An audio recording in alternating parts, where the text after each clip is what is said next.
விஜய் நடித்துள்ள ஜனநாயகன் திரைப்படத்திற்கு தணிக்கை சான்று வழங்குவதற்கு சென்னை உயர்நீதிமன்றம் விதித்த இடைக்கால தடையை எதிர்த்து தொடரப்பட்ட மேல்முறையீட்டு வழக்கு உச்சநீதிமன்றத்தில் வரும் 15ஆம் தேதி விசாரணைக்கு வருகிறது.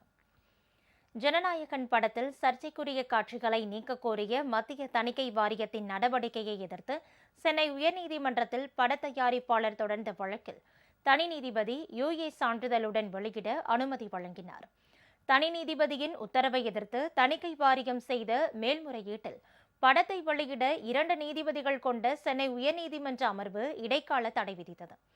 இந்த தடை உத்தரவை எதிர்த்து தயாரிப்பு நிறுவனமான கேவிஎன் புரொடக்ஷன்ஸ் சார்பில் உச்சநீதிமன்றத்தில் மேல்முறையீட்டு மனு தாக்கல் செய்யப்பட்டது. இந்த வழக்கில் தங்கள் கருத்தை கேட்காமல் உத்தரவு பிறப்பிக்க கூடாது என்று தணிக்கை வாரியம் கேவியட் மனு தாக்கல் செய்துள்ளது.